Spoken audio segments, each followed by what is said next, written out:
أعوذ بالله من الشيطان الرجيم. ولا تصعر خدك للناس ولا تمش في الأرض مرحا إن الله لا يحب كل مختال فخور واقصد في مشيك واغضض من صوتك إن أنكر الأصوات لصوت الحمير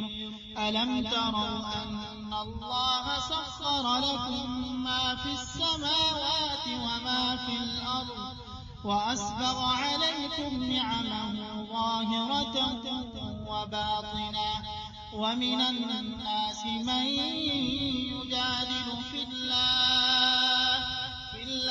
بغير علم ولا هدى ولا كتاب منير وإذا قيل لهم اتبعوا ما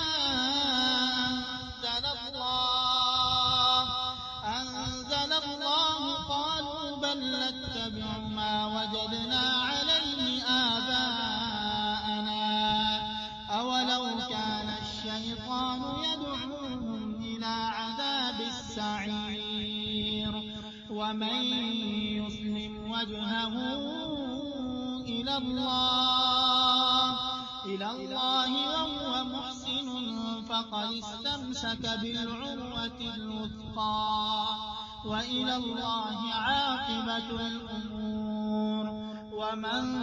كفر فلا يحزنك كفره إلينا مرجعهم فننبئهم بما عملوا إن الله عليم بذات الصدور نمتعهم قليلا ثم نضطرهم إلى عذاب غليظ ولئن سألتهم من خلق السماوات والأرض ليقولن الله قل الحمد لله بل أكثرهم لا يعلمون لله ما في السماوات والأرض إن الله هو الغني الحميد ولو أن ما في الأرض من شجرة أقلام والبحر يمده من بعده سبعة أبحر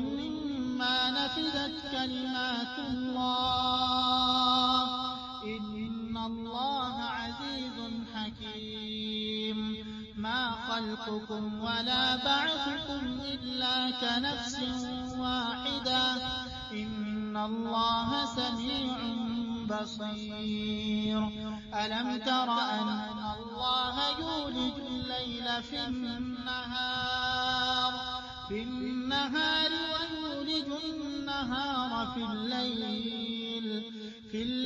وسخر الشمس والقمر كل يجري إلى أجل مسمى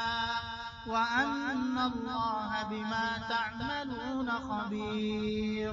ذلك بأن الله هو الحق وأن ما يدعون من دونه الباطل